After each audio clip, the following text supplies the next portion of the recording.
River Road, you got me running way back home. River Road, you got me running all night long. You got me singing some canal boat song. River Road, you got me running all night long.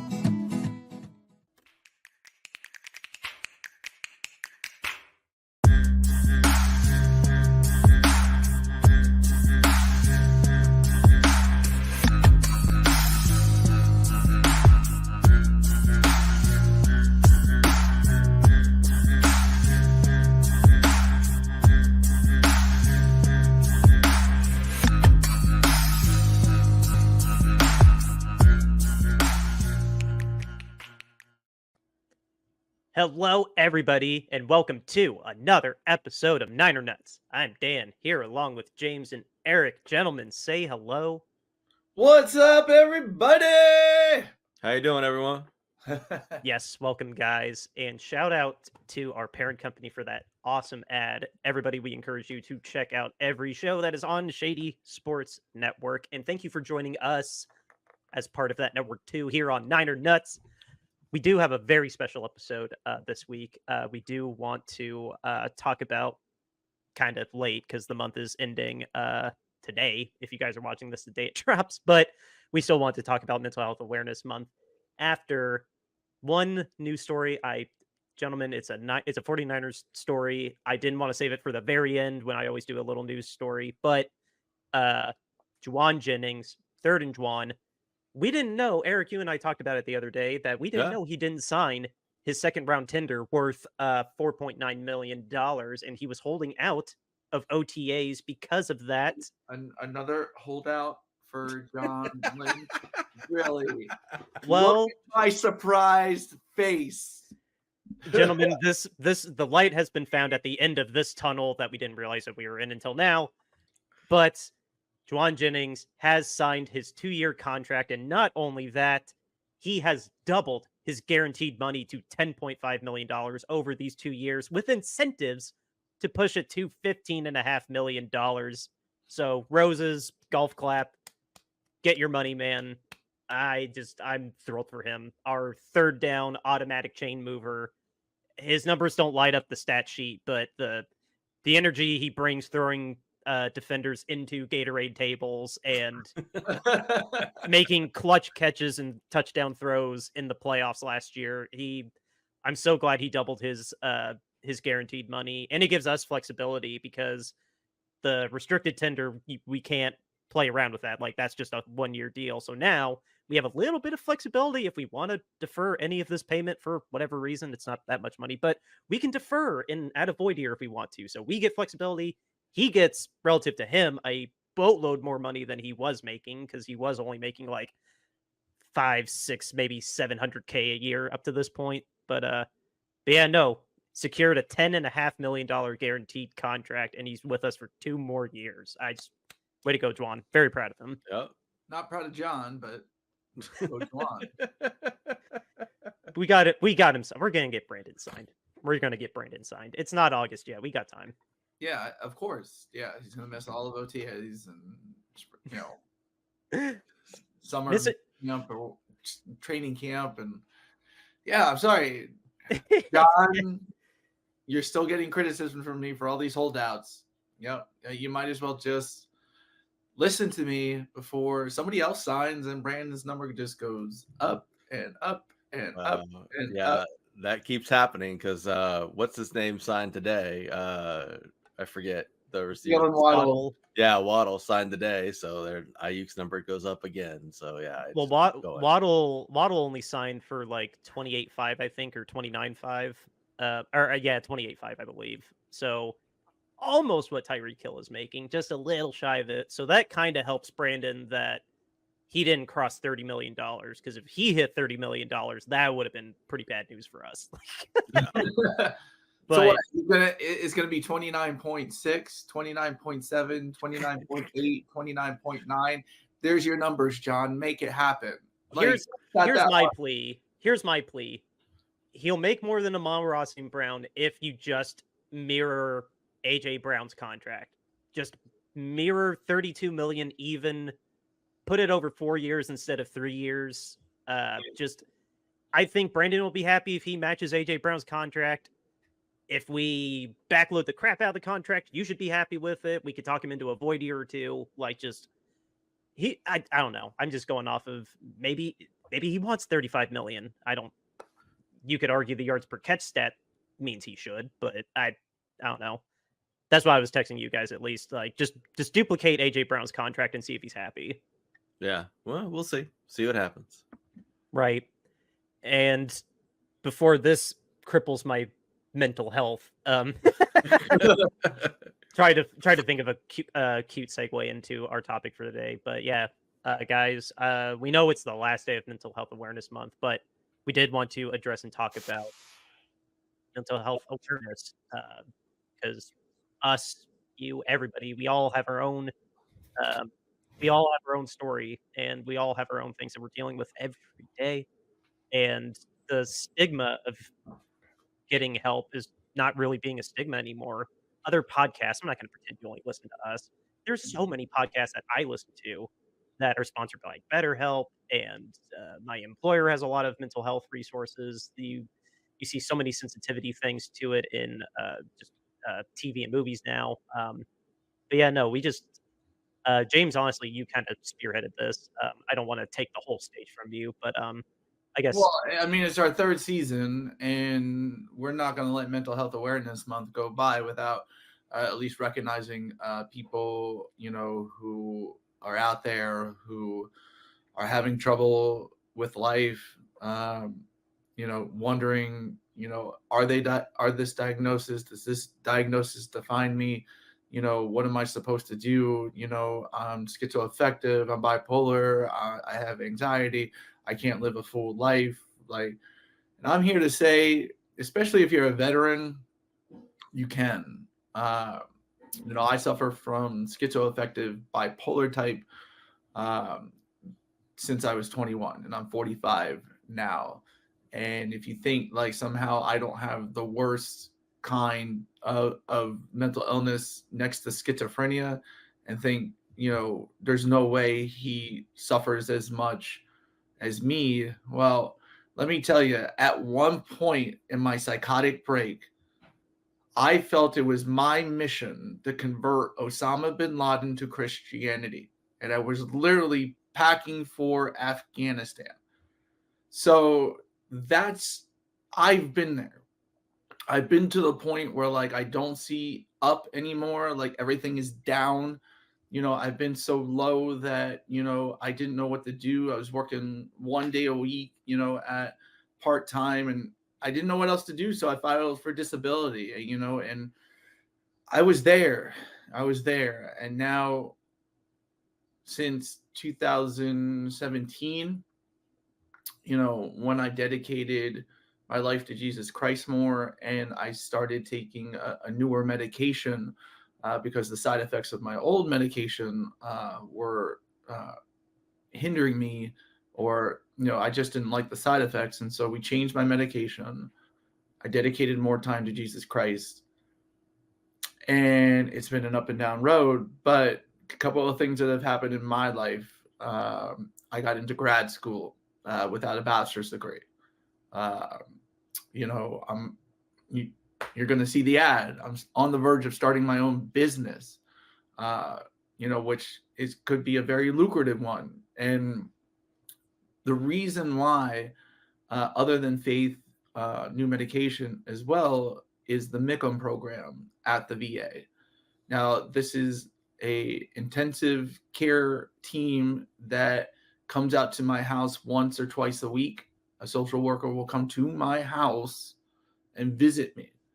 If I need help cleaning the kitchen, we clean the kitchen. If I need help cleaning my living room, we clean the living room. If I need help folding my laundry, we fold my laundry. And we also talk about how I'm doing, if I'm low, things that I can do to get out of those. If I need to see my psychiatrist, I text my social worker or call my social worker, and within a day, I'm in an appointment with my psychiatrist. And that's unheard of at the VA, And more veterans should take advantage of this program because it has not only saved my life, but I am now flourishing to where I am living a full, happy life. And it doesn't get any better than the MICM program at the VA. It's at every VA. And if you see a psychiatrist, ask to be recommended to be evaluated for the MICM program.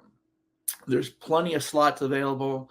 There's plenty of staff available. Well, they'll say they're short staffed, but still, there's plenty of staff available to help you with your daily lives, to help you succeed, to help you move on, to help you with your symptoms. If you need help, take you to the hospital. If you need to go to the hospital, there's so much that they can do for you that it's a shame that not enough veterans know about this program and not enough veterans are in this program, because this is probably one of the most beneficial programs the VA has.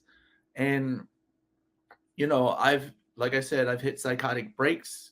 I've had to be Baker acted. The cops were called on me. I was taken away in handcuffs to a hospital where I was hospitalized for 3 weeks. And then it took me another 6 months to actually feel like myself again. I know what it's like. I know what you're going through. It's tough. It's hard.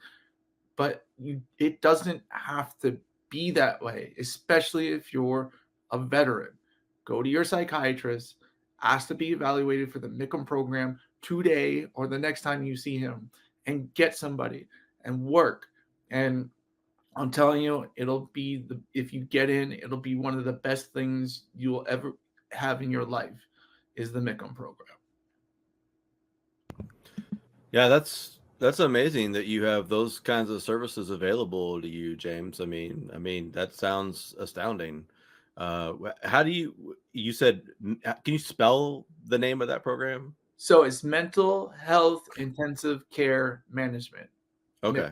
So MICM is short for Mental Health Intensive Care Management, MHICM.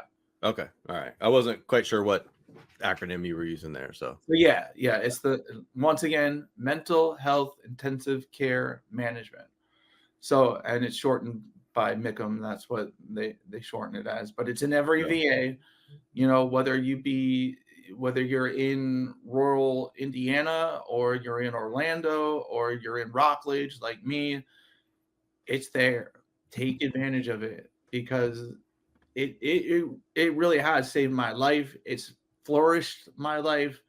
I'm so much better. And you know, a lot of the times, you know, people who have bipolar or schizoaffective disorder, especially bipolar type 1 schizoaffective order, we get these manic episodes in which we think that we're Jesus Christ. And in those moments, you feel so connected with God, right? And then you get to that, and then you finally come down and you start to question, like, why, God, I was so high and I was so close to you, but now I'm here and now I can't get back to that. And the only way to do that is to stop taking my medication. You don't have to do that. You can get close to God with medication. How I got close to God with medication was my church group was starting a new home series in which we went through the main points of the Bible from Genesis to Revelation. 14 weeks. We didn't read every syllable, but we went over the highlights. And then there's a great teaching series called The Bible Project, which is on YouTube. It's free.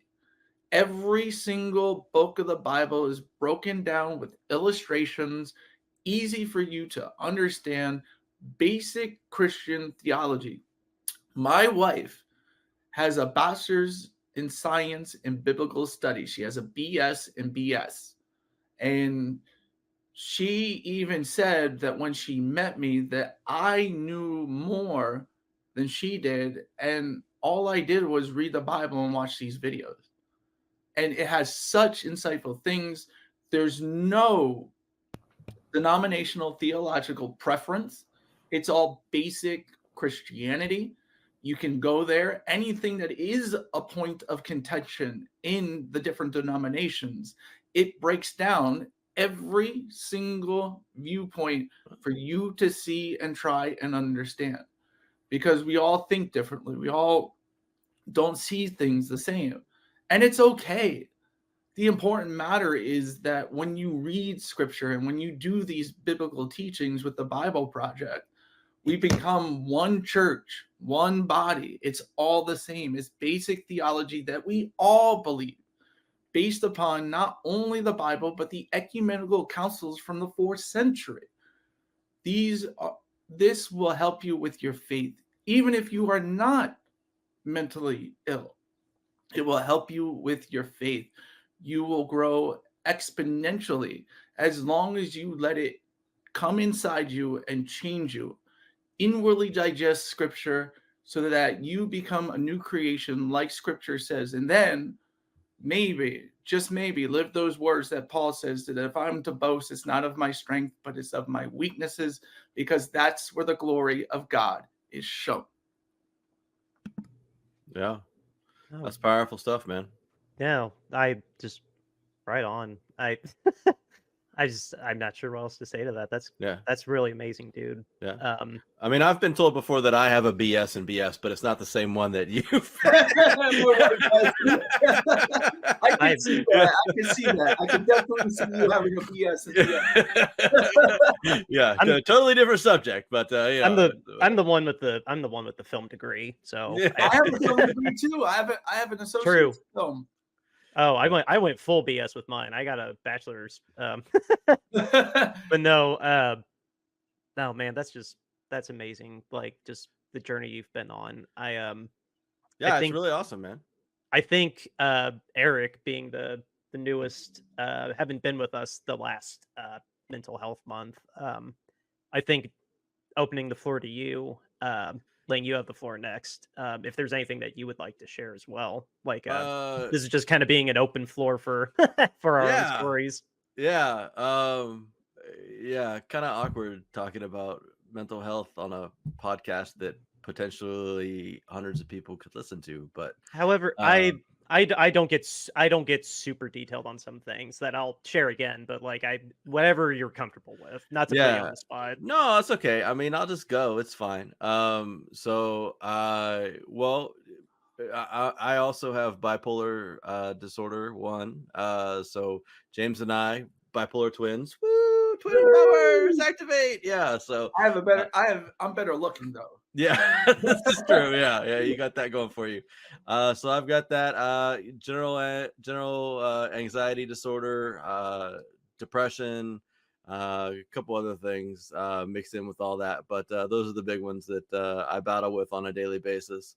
And probably the biggest thing for me is just with the bipolar disorder is really just riding the highs and the lows that go with that. I mean, it's really hard for people that don't have bipolar or haven't experienced or haven't been with it to really understand that, you go from 3, 4, 5, sometimes weeks of just feeling invincible, really is kind of the only way to describe it. You're just at the top and you feel like you can do anything. You feel like you can accomplish anything. And for me, that leads to me spinning up. Like I'll have like 14 things like going at once, right? And I'll have all these things and projects that I'm doing, and I'm spinning plates, right, just left and right. And then, all of a sudden, I'll come back down off of that high, and then it just hits you like a ton of bricks that you're like,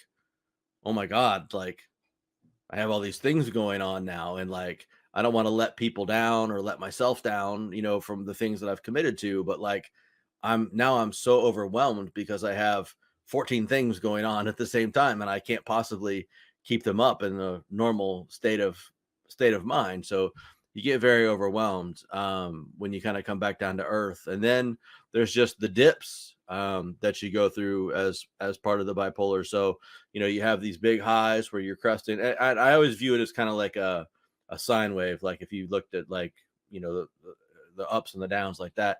Is you'll go up to these highs, and then you'll come through and you'll go through these downs and these valleys. And those valleys are terrible for it, because as high as those highs are, those lows are just as low, and you'll get down and you'll think that everything is terrible. It can be the worst depression that you've ever gone through, and there are literally times that I've gone through that. I went through one probably a month and a half, 2 months ago, where I just literally felt nothing. Like I was just completely dead inside, and just, I mean, I didn't care what happened to me or my life or whatever. I was just completely just numb to the world. I was just moving through the world as a shell. And that was all there was to it. Now, fortunately, that only lasted for about 2 days for me, but those were 2 really hard days. I mean, you've got to go to work. I've got to be a parent. I have to be a husband. I have all sorts of things that I have to do. I have obligations that are a part of my life. You can't just crawl into bed and do nothing. You don't really have that grace a lot of times, and so it's really hard. But for me, I try to stay very active in the things that work for myself. I do therapy, so I've had a counselor pretty consistently since 2014. I started going through some stuff in my previous marriage in 2014, which led me to seek out counseling. And then that just evolved into having kind of a personal counselor and going through that. And I've really had a counselor ever since. I went through a small break without a counselor in like 2019. And that went really poorly. Spent I had a fairly poor episode where I was experiencing some extreme mania along with a ton of anxiety poured on top of that, and basically had a complete breakdown. I wasn't sleeping. I wasn't eating for about month and a half, probably. Ooh, wow. Yeah. Although I got real skinny, man. I looked good. I was down to about looking at me, I was down to about 205, man. It was awesome. So, but I mean, like I couldn't eat. Like I would put food in my mouth. I would take like 2 bites of food, and I would just be like, "Oh, I can't." Like food it tasted horrible. Like I couldn't do it. And I wasn't sleeping at night. Like I would go to sleep. I would wake up after like an hour and a half, and my anxiety would just be racing. Like James, I'm sure you can relate. Like you feel that like burning sensation in your chest from the anxiety. And I would just have that racing, burning sensation in my chest. And I couldn't go back to sleep. So I would just lay there awake for hours on end until I would drift back to sleep, and then wake up an hour later and have that racing sensation again. It was, yeah. So I was sleeping like 2-3 hours a night. It was terrible. And then so my doctor had prescribed me trazodone to take to try to sleep while I was going through my divorce, because obviously it's a very trying thing and very difficult to sleep and all that stuff. So I've been taking trazodone to try to help myself sleep, and it really wasn't working anymore. So I had started taking 2 trazodone to help myself sleep, and that wasn't really working. And then I started taking like ZQuil and trazodone to help myself try to go to sleep. Anything you can make yourself go to sleep. Yeah, well, because with all the anxiety and all the like the depression that I was feeling, like the only solace and the only peace that I would get was sleep. Right? Like that's the only time that I could feel any sort of just not pain, essentially, was when I was asleep. So one night I had basically just decided that I was going to sleep no matter what. And so I sat down and I took my little cap full of NyQuil and I took my 2 trazodone and I went to sleep, and I fell asleep for about an hour and a half, and I woke back up and I said, well, I'm going back to sleep. And I got up and I took another cap full of ZQuil and another 2 trazodone, and I went back to sleep. And I woke up about an hour and a half later and I said, I'm going back to bed. And I took another cap full. No. And so that was my night. And the next day I woke up and I was a mess. Probably a combination of taking way too much sleepy time medications and still not really sleeping through the night, surprisingly enough. And wake up in the hospital, so I mean, silver lining there. Yeah, but I woke up and I called off work because I was a mess, and I was just at home for most of the day. And by the end of the day, I went over to my ex-wife's house to pick up my daughter because it was my day to have time with my daughter. And my ex-wife and I were not on good terms at this point in time. It was very early in our divorce. And I went over to pick up my daughter, and she was like, you look like hell. And I was like, thank you. I was like, I feel like hell. And she was like, oh, what's wrong with you? You look really, really, really bad. Like, no jokes, all jokes aside, I don't even like you, but you look really bad. Do you need help? And I was basically just like shaking and trembling because I was so messed up. And I was like, I don't know. I'm not well. I was like, I haven't been sleeping. And I kind of gave her the rundown, and she was like, do you want me to take you somewhere? And I said, no. I was like, I just want to get my daughter and hang out. And she was like, well, how about you hang out here and like we'll have like some dinner. You could just have dinner with us and then we'll think about what we do with you later. And I was like, oh, okay, fine, because I just didn't have the energy to do anything else. And then so I think we went and got food or something like that and came back and ate and stuff like that. And she was like, well, you still look really bad. Do you want to go get some help? And I was like, yeah, I think I want to go to the hospital. And so she helped pack me up, took me to the hospital, and they checked me in to a clinic, essentially, was a mental health clinic for basically suicide watch. And so I got pulled into that and spent 3.5 days in a mental health facility getting evaluated. That's where I found out that I had bipolar disorder. I wasn't diagnosed with that until then. And then was able to get myself on some medications while I was there and kind of get myself right. And then was able to get checked out again, fortunately, to my ex-wife, because, they were kind of like, when you're in those facilities, they ask, well, who's someone that can vouch for you, essentially, on the outside. And I was like, I don't know. Nobody else really knows I'm here. Hey, Hill, I like this guy. He's a good fella. Yeah.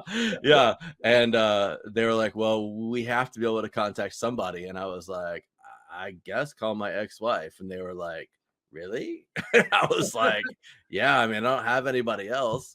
And they were like, okay. So they called her, and she was like, no, he's not a danger to the society. He's not going to hurt anybody. He's not going to hurt himself. He'll be fine. Just let him go. And they were like, okay, well, she vouched for you. We can let you go tomorrow. And I was like, oh, okay. So it was really nice of her to do all that stuff. But yeah, I mean, that was kind of the start of me really taking my mental health a lot more seriously than I had before. Because prior to that, I had been on some brain medications before, and I stopped taking them because I didn't like taking brain medications. I didn't like the concept of brain medications. I didn't really vibe with that whole thing. But since I had to check myself in and go through all that mess, I I've been taking them religiously since then. I see a psychiatrist every month, every 2 months. Kind of depends on how I'm doing. But I see a counselor very regularly. I every month. Totally recommend that for anybody that, even if you don't really have mental health disorder, I think just getting an opportunity to talk to somebody, a professional like that, is very helpful to just kind of discuss your life and things that are happening and things that you might be going through.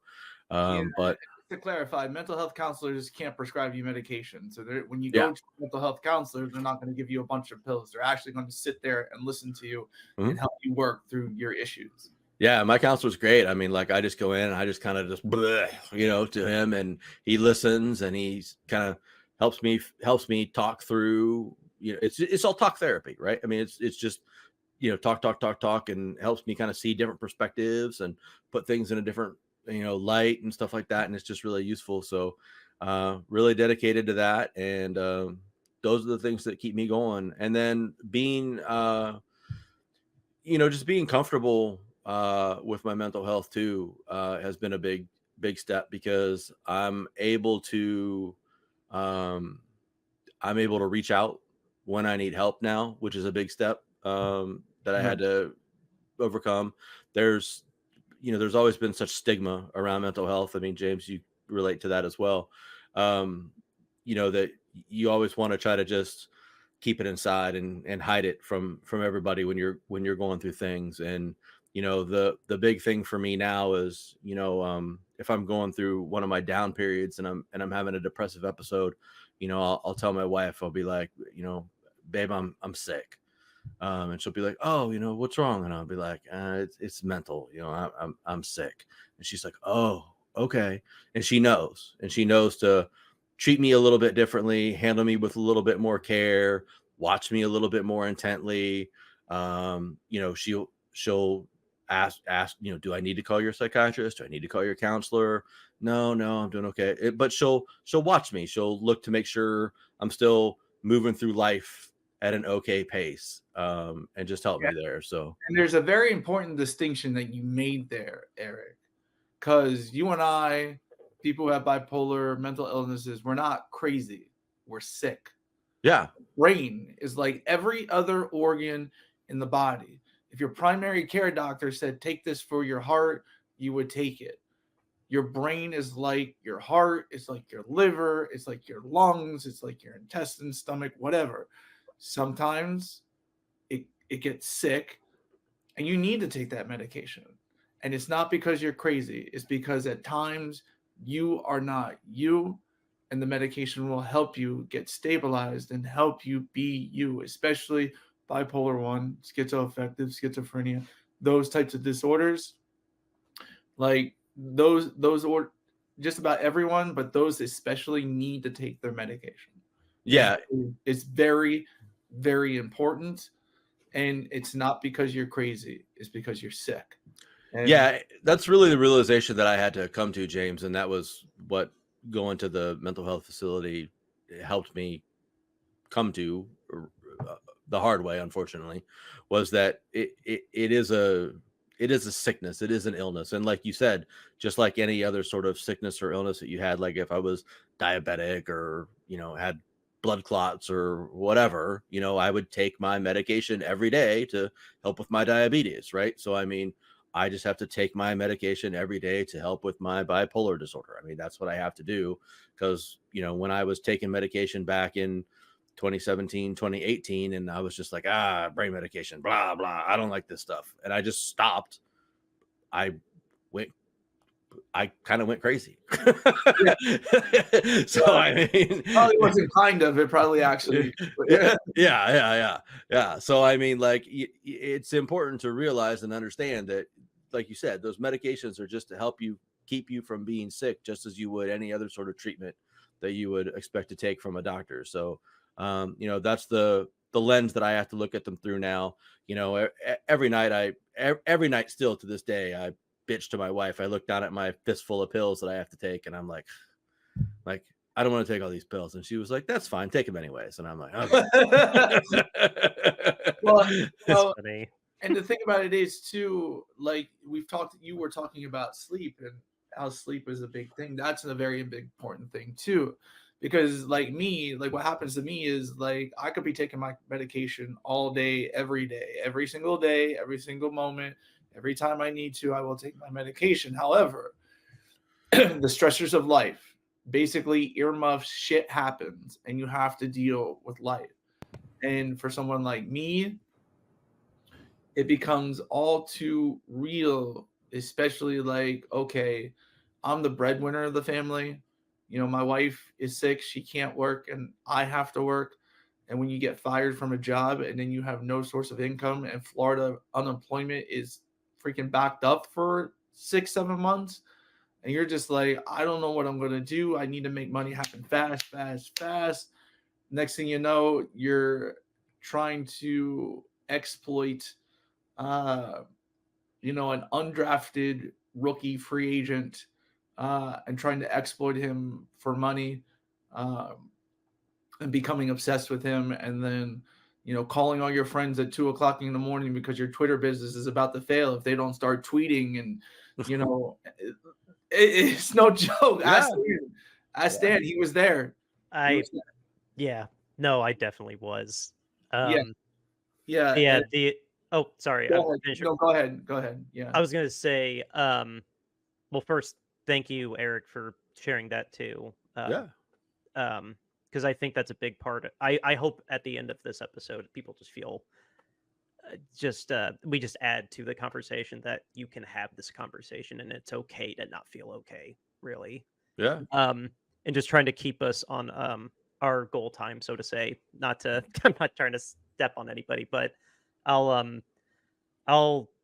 don't have what you guys have. I don't have bipolar. I do have generalized anxiety though, and I've gone through just a series of episodes that have been that kind of just were in a lot to go through. Like I went through a divorce, and I only realized in hindsight, years separated from it, that I was being, without getting into super detail, like I was being pretty self-destructive with taking care of myself, so to say, and not realizing it at the time. And then once we divorced, I moved back home, and I was not thrilled with that situation. But then I was going to work. I was making myself go to work. I started dating my now wife, and she helped really open my eyes through her own experiences, the benefits of like talking to someone. So that's when I started talking to therapy or started going to therapy and had a counselor. And I'll just shout out, IU Methodist helped turn really helped turn things around for me, like coping with my contributing factors to the divorce, and just things about myself that I never really was that introspective of, like regarding self-esteem and things of that nature, and like really just taking a deeper dive into just really thinking, just reevaluating things, so to say. And then got diagnosed with anxiety. I've been taking some light, so to say, medication for that, not too much. But then literally the day before James and I went to that Green Bay game, this isn't about the game, I promise. Literally the day before that game, my mom gets diagnosed with a terminal disease. I know she doesn't want. I'm just respecting her. She wouldn't want me to say more than that. But she's been dealing with that for going on 3 years now, and then on top of that, 10 months ago, my dad died, and just unexpectedly out of the blue, and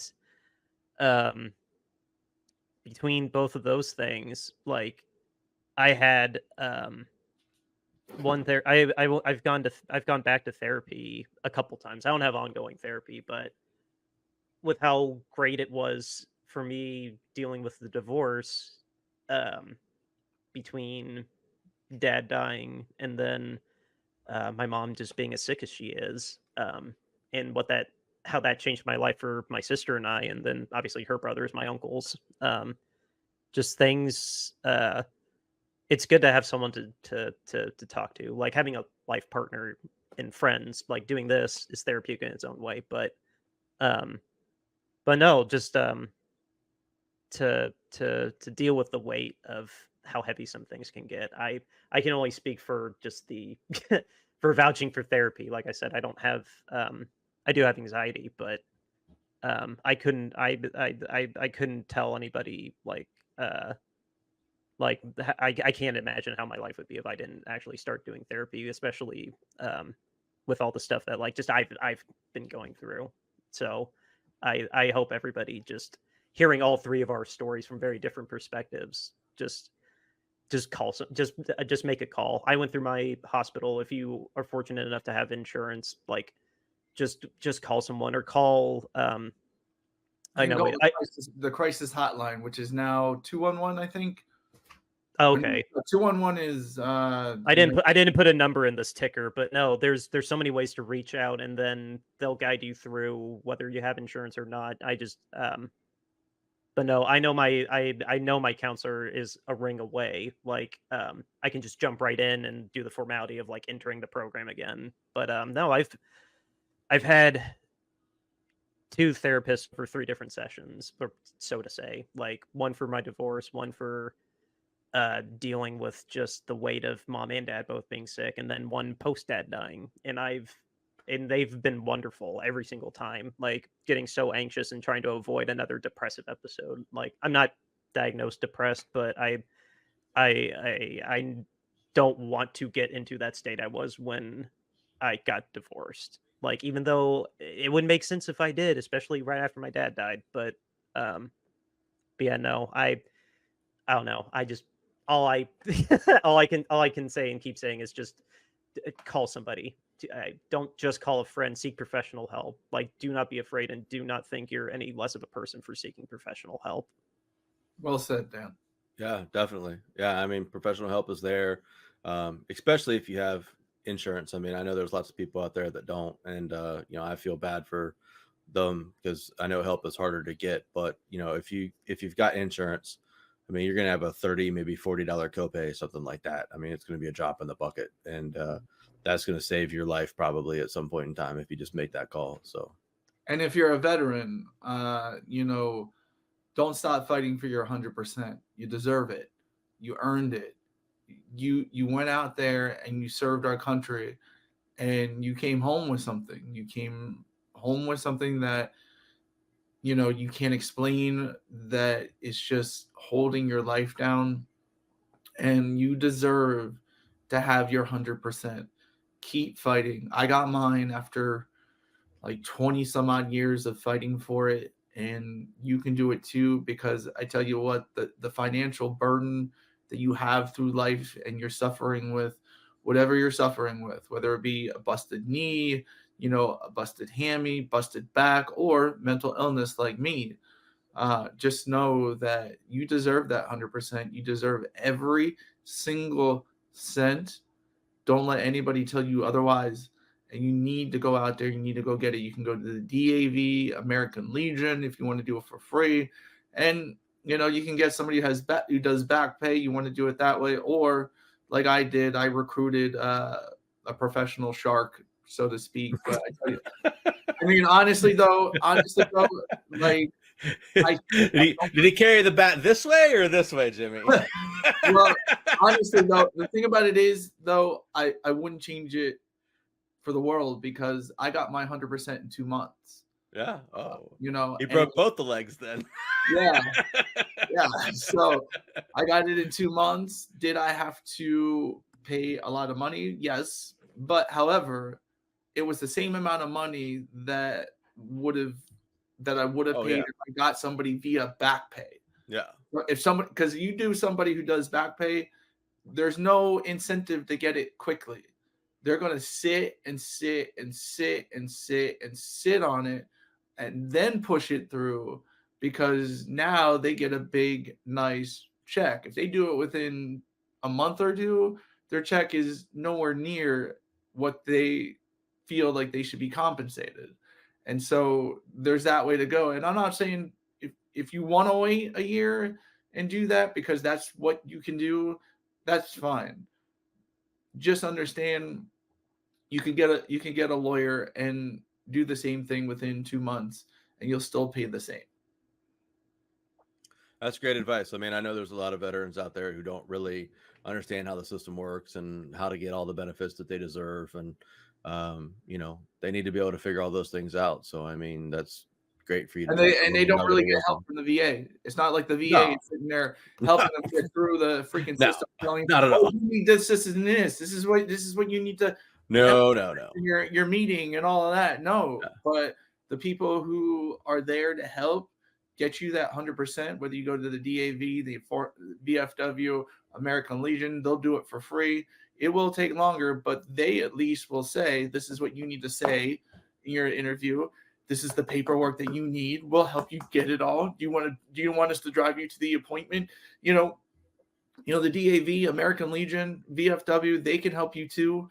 If you don't know what to do and you don't feel like having to pay a shark or a back pay, whatever. If you want to take the time and say, like, I'd rather, get help from somebody who knows and that I don't have to pay. Like I said, you can go to the DAV, American Legion, VFW. They all have service officers. They all have representatives to help you get that 100% for free. Okay. And if that's what you want to do, take advantage of it.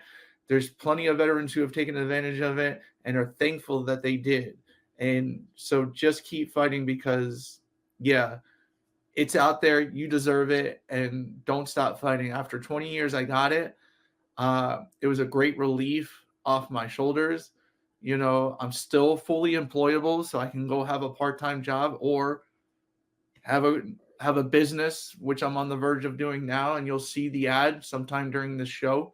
But yeah, it's get your 100% because you'll kick yourself in earmuffs, the ass, when you get it because you're like, oh my gosh, I could have had this money 20 years ago.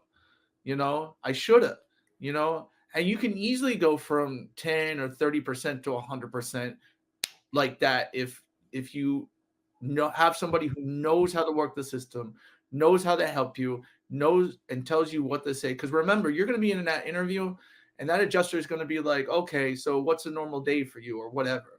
And you can't just say what a normal day is for you because normal days don't happen all the time for you.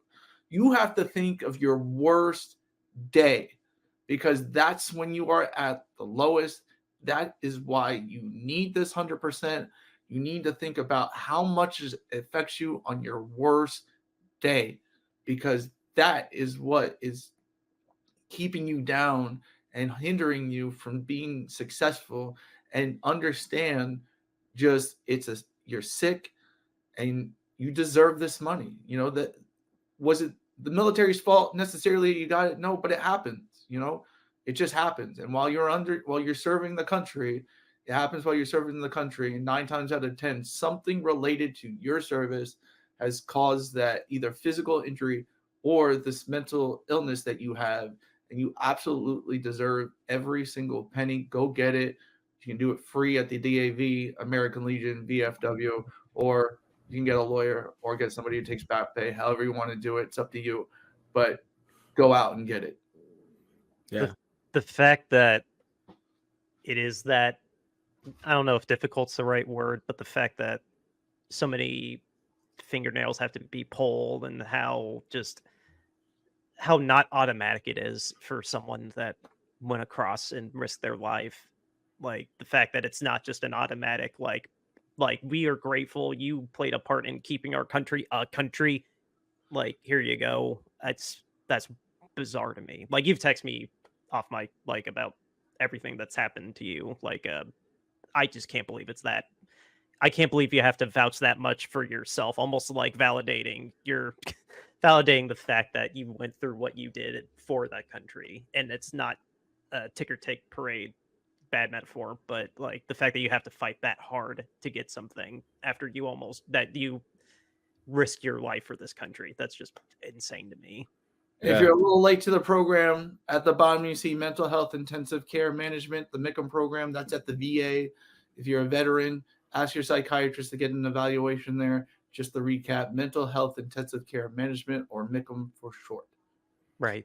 Yeah. And I think the last thing that I just really wanted to say was that, we've talked all about our different issues. And I think that the main central theme is that we just want to make sure that everybody understands that there's help out there somehow for everyone in some way, shape, or form. Everybody's going to need something different themselves. Everybody's going to need some sort of unique treatment and some sort of unique help and some sort of unique services, but it's all out there. It's all available.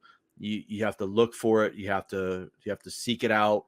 But it's all there. It's all available, and it's all it's all beneficial.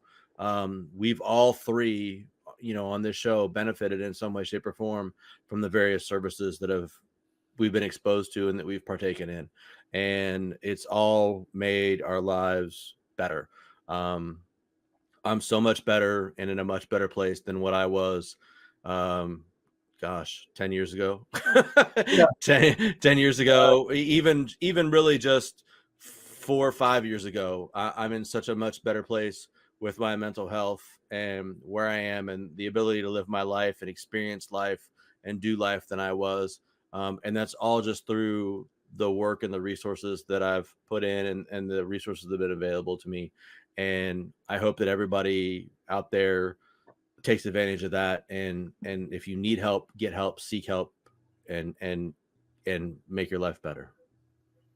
Yeah, I got nothing else to add to that. Like, I just you hit it on the head. Yeah, for sure. James, when it comes to these episodes, let's not direct people to a promo code or anything like that. This has been. I want to end on a little bit of a. You know what? I just want to say though, Royal Retros has been very supportive of this. Of us. During these times, and they support us even in these episodes. And we thank them. We thank Shady Sports Network, for taking us on and understanding, because Sam has been great when it's been like, hey, Sam, I can't go today. He's just like, yeah, do what you got to do. Like, it's no problem, You know and what? You could. There you go. There you go. Go back and pause that if you want the promo code. Yeah. And so just understand, like, if we have a show because of them that will support us, if we got to take a time off or we got to go out and do something, there's never a problem with them. They're not like, oh, I need 3 episodes a week or, whatever. Like, they've been so good with us. And so we thank them. And so I definitely want to shout them out and give them credit because they've supported us through that, especially me, I must say. So yeah, thank you, Sam. Well, there we go. Thank you, Sam.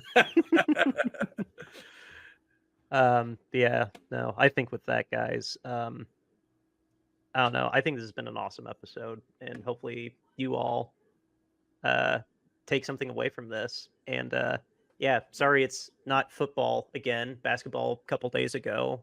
Kind of heavy topic this episode. And now we're going away for a week. Yeah. But no, guys, this is awesome. Like I said, hopefully you viewers and listeners took something away from it. Thank you to for being down, especially Eric, you being your first time on the mental health episode. No problem. For sharing your story, James, as always, every year encouraging me to feel comfortable to share my stories too. So absolutely. So with that said, outro music, River Road, Justin Muth. We'll be back in June. I don't have the date in front of me, but yeah, we'll be back after a week off.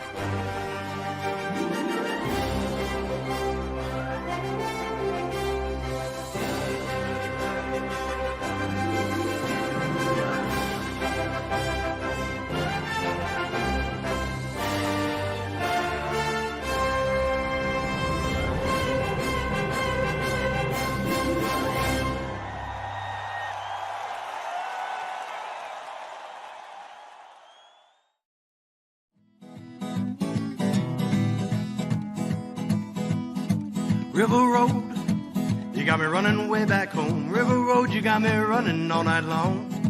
You got me singing some canal boat song. River Road, you got me running all night long. River Road, where have all the women gone? Have they kissed her hand and waved you bye-bye? Have they thought about crossing your double yellow lines? River Road, they love the way you whine and cry.